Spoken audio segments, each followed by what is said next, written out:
Selamat datang di channel Shoyan. Kali ini Mimin akan memberikan spoiler Battletoad The Heaven Season 5 episode 182. Baiklah, tanpa basa-basi langsung aja kita ke videonya. Shoyan dan kelompoknya segera menuju ke Pulau Naga Void kuno, wilayah timur dengan kecepatan yang luar biasa. Yaomi memperkirakan mereka akan mencapai Pulau Naga Timur dalam waktu sekitar 10 menit. Namun, di tengah kecepatan tinggi tersebut, Shoyan tiba-tiba berhenti karena merasakan aura yang sangat familiar. Shoyan mengalihkan pandangannya ke arah kiri, di mana sebuah pertempuran sedang berlangsung.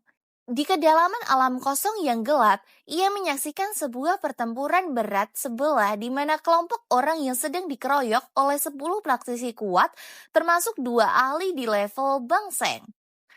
Di tengah kepungan tersebut, Shoyan mengenali 2 sosok penting yang pernah membantunya, yaitu Heising yang gagah dan tetua Zuli yang bijaksana. Ternyata kelompok Heising sedang menjalankan tugas patroli dan sangat terkejut saat mengetahui bahwa Pulau Naga Timur telah dikepung dan disegel oleh 30 naga besar lainnya. Sialnya, sebelum mereka sempat memberikan bantuan kepada sang kaisar naga Zian, mereka justru dihadang oleh tim elit penyegel ini.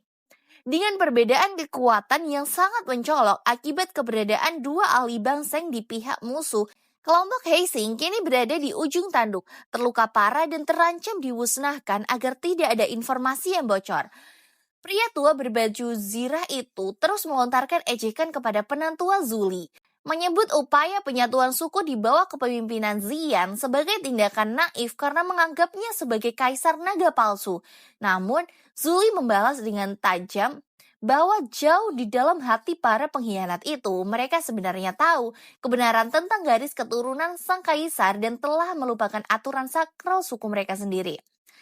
Tuduhan Zuli sempat membuat ekspresi sang komandan bangsa yang tidak wajar. Hal ini dikarenakan dalam kerajaan Naga Void kuno, garis keturunan bangsawan memiliki otoritas mutlak dan mampu memberikan tekanan mental secara alami kepada anggota suku biasa. Meskipun para petinggi dari 3 pulau naga besar ini menyadari kemurnian garis keturunan Zian, doktrin bertahun-tahun di bawah kekuasaan 3 Raja Naga telah mengubah cara pikiran mereka. Mereka mungkin masih memendam rasa takut untuk menyerang sang kaisar secara langsung. Namun terhadap anggota Pulau Naga Timur lainnya seperti Zuli dan Heising, mereka tidak memiliki keraguan sedikit pun untuk bertindak kejam dan melenyapkan siapapun yang menghalangi jalan mereka. Ketidaksabaran mulai menyelimuti lelaki tua berwajah merah yang berdiri di samping komandan lapis baja berwarna siang suang itu. Ia mendesak agar eksekusi segera dilakukan karena perlawanan dari Pulau Naga Timur ternyata jauh lebih alot dari perkiraan semula dan mereka harus segera kembali untuk memperkuat pengepungan. Mendengar hal itu, Heising dengan sisa tenaganya mengutuk keras, menyatakan bahwa 3 pulau naga besar tidak akan pernah sanggup untuk menghancurkan mereka. Dan saat Zian mencapai kekuatan penuhnya, para pengkhianat itu yang akan menemui ajalnya. Namun, ancaman Heising hanya disambut dengan tawa dingin oleh lelaki tua berwajah merah tersebut. Dengan tatapan yang berubah menjadi bengis, ia meluncurkan serangan telapak tangan jarak jauh yang membawa angin penghancur luar biasa cepat ke arah Heising. Dalam kondisi terluka parah, Heising hampir tidak memiliki peluang untuk menghindar dari serangan mematikan seorang ahli level bangseng tersebut. Heising yang saat ini berada di puncak perubahan ke-8 kelas Douzun tidak memiliki peluang saat berhadapan dengan kekuatan penghancur dari seorang bangseng tingkat tinggi. Serangan telapak tangan tersebut seketika menghancurkan zirah di tubuhnya dan membuatnya memutahkan darah segar hingga terlempar menabrak rekan-rekannya. Melihat penderitaan Heising, lelaki tua berwarna merah itu justru tertawa terbahak-bahak dan mengejeknya sebagai orang tua yang tidak tahu diri karena berani menentangnya. Rasa sakit dan penghinaan itu membuat mata Heising memerah karena amarah yang memuncak. Dalam kondisi putus asa, ia memicu transformasi tubuhnya hingga membengkak 2 kali lipat, bersiap untuk pertarungan hidup mati yang terakhir. Namun, melihat kegilaan Heising, lelaki tua berwajah merah itu hanya tersenyum dingin dengan raut meremehkan. Tanpa belas kasihan sedikit pun, ia melambaikan tangannya dan memberikan perintah eksekusi mati kepada pasukannya. Bunuh mereka semua, jangan izinkan siapapun untuk hidup. Sesaat setelah perintah itu keluar, para pengepung dari 3 pulau naga besar mulai bergerak maju untuk menghabisi kelompok Heising yang sudah sekarat. Di saat kritis inilah, kehadiran Shoyan yang sedari tadi mengamati dari kegelapan akan segera mengubah jalannya takdir. Kemarahan penantu Wazuli meledak melihat rekan-rekannya diperlakukan dengan kejam. Ia mengerahkan seluruh sisa kekuatannya, melepaskan pukulan Douchi yang bertransformasi menjadi naga raksasa sepanjang 1000 kaki untuk menerjang lelaki tua berwajah merah itu. Namun, serangan hebat tersebut berhasil dihadang oleh Xian Shuang, si pria lapis baja tua yang segera berubah ke dalam wujud setengah naga setengah manusia. Dengan raungan yang menggetarkan alam kosong, Xian Shuan melesat seperti bola meriam dan menghancurkan naga energi Zuli hanya dengan satu pukulan tunggal. Sambil mengecek kondisi Zuli yang sudah terluka, Xian Shuan bergerak dengan kecepatan aneh yang melampaui koordinasi mata. Dalam sekejap, ia sudah berada di atas kepala penantua Zuli. Dengan kekuatan penuh, cakar naga besarnya yang tajam merobek udara, menciptakan angin yang sangat kuat dan mematikan yang siap menghujam tubuh Zuli. Kondisi penantua Zuli benar-benar berada di ujung tanduk. Serangan cakar tersebut terlalu cepat dan kuat untuk ditangkis dalam kondisi yang melemah. Dalam keputusasaan, penantua Zuli mengenakan baju besi bersimbol naga dan terlibat dalam bentrokan fisik yang hebat melawan Xian Shuan yang berada dalam wujud setengah naga. Namun di saat Zuli tertahan dalam duel tersebut, tetua berwajah merah memanfaatkan situasi dengan sangat licik. Sambil tersenyum dingin, ia terus melayangkan serangan dari balik lengan bajunya ke arah para prajurit Pulau Naga Timur lainnya, menghancurkan zirah mereka dan membiarkan pasukan 3 pulau naga besar menangkap mereka satu persatu.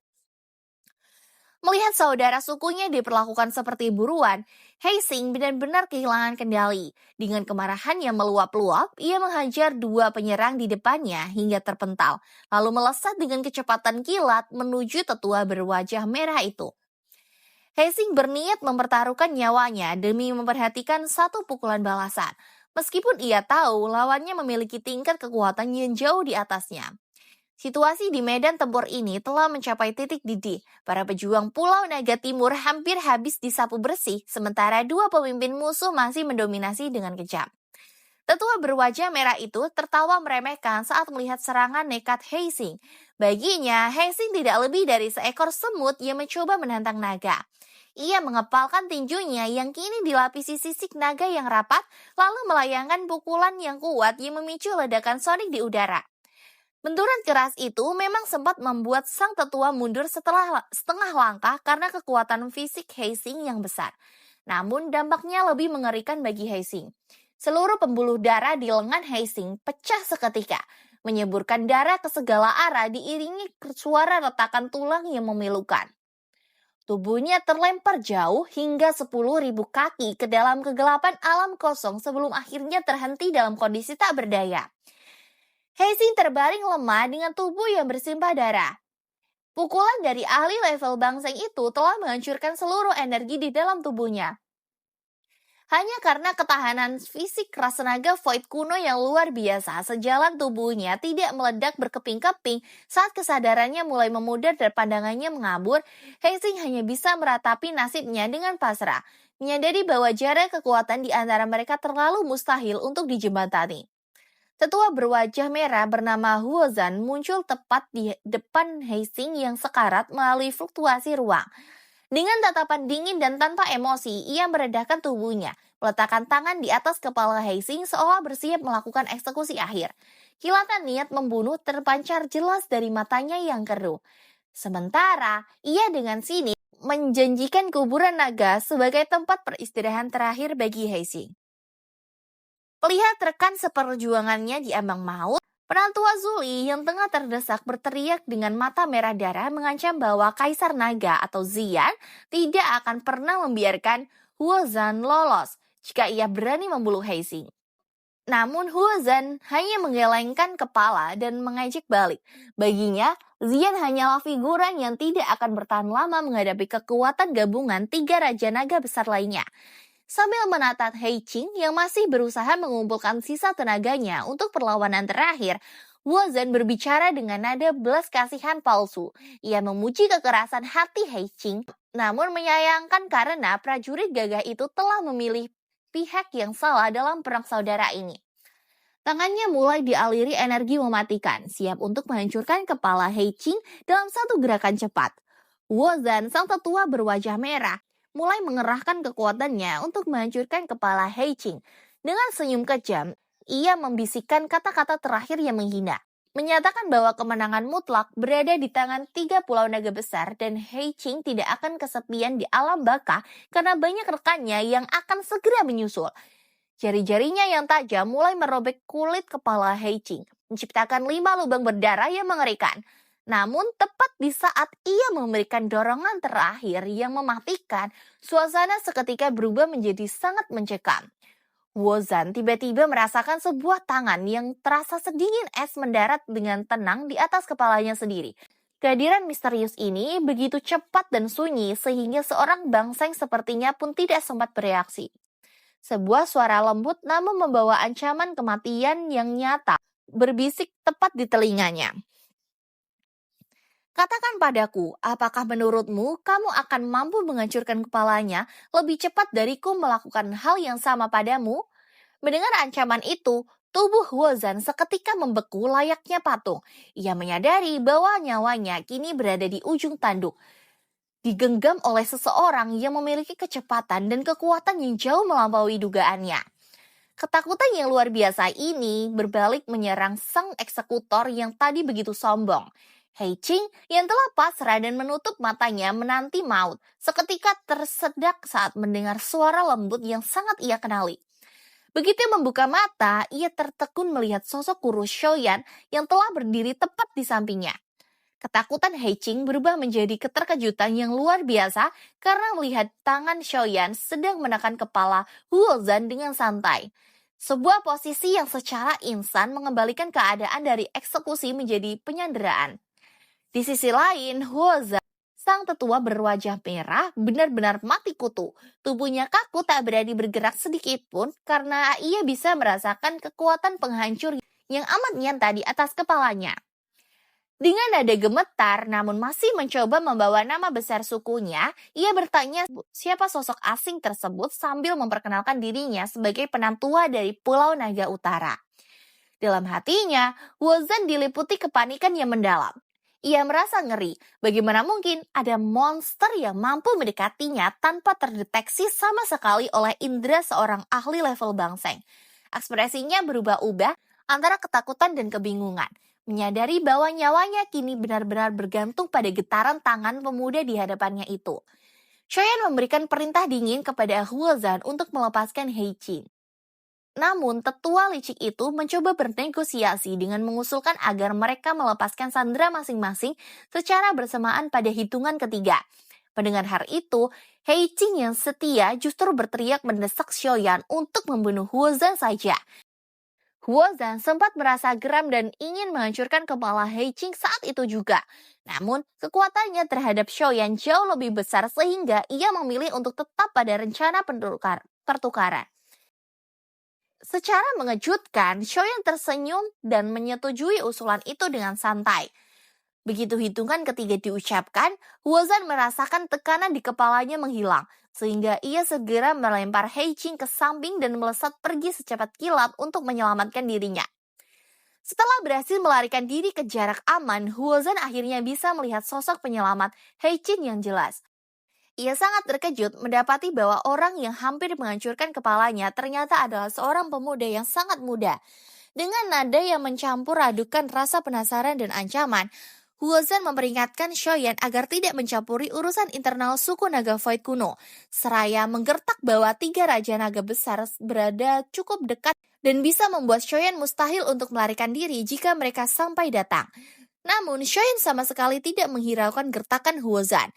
Dengan tenang, ia membantu Heiqing berdiri dan memberikan pil obat untuk memulihkan lukanya. Sambil tersenyum, Shoyan menanyakan kondisi temannya itu. Heiqing, meskipun bersyukur bisa selamat, justru menyatakan penyesalannya. Dengan nada pahit, ia berkata bahwa Shoyan seharusnya langsung membunuh Huozan tadi, karena kehilangan seorang elit Bangseng akan menjadi pukulan yang sangat telak bagi kekuatan Pulau Naga Utara. Namun, Shoyan tetap tenang menghadapi penyesalan sahabatnya itu. Perubahan situasi ini menarik perhatian tetua Xian Shuang yang sedang mendominasi pertarungannya melawan penantua Zuli. Meskipun bertanya kepada Huozan tentang apa yang terjadi, Xian Shuang tetap melancarkan serangan cakar naga yang kejam, membuat penantuan Zuli yang sudah terluka semakin terdesak dan berada di dalam kondisi menyedihkan. Huozan yang masih merasa terancam menjawab dengan suara berat bahwa telah terjadi masalah besar. Ia tidak berani bertindak gegabah karena meski Shoyan terlihat sangat muda, ia bisa merasakan tekanan samar namun mengerikan yang terpancar dari pemuda tersebut. Setelah memaksa penatua Zuli mundur dengan satu hantaman telapak tangan, Xian Shuang mengalihkan fokusnya sepenuhnya kepada Shoyan. Dengan mata menyipit penuh kecurigaan, ia memperingatkan dengan nada dingin bahwa mencampuri urusan internal suku naga Void kuno di wilayah kekuasaan mereka bukanlah keputusan yang cerdas bagi siapapun. Meskipun penantua Zuli merasa lega karena kehadiran Shoyan, justru merasa khawatir karena ia tahu betapa berbahayanya di situasi ini. Sambil menahan luka, ia muncul di sisi Shoyan dan mendesaknya untuk segera membawa Heiqing pergi dari tempat itu. Sementara, ia sendiri bersedia mengorbankan diri untuk menahan musuh. Namun, Huozan yang berwajah merah menanggapi dengan sinis. Menyatakan bahwa tidak akan ada yang bisa melarikan diri semudah itu dan memberikan kesempatan terakhir bagi Shoyan untuk mundur. Kesombongan Huozan akhirnya memicu reaksi Shoyan. Dengan nada datar yang menusuk, Shoyan mencibir bahwa seorang bangseng tingkat menengah tidak seharusnya bersikap sebegitu arogan di hadapannya.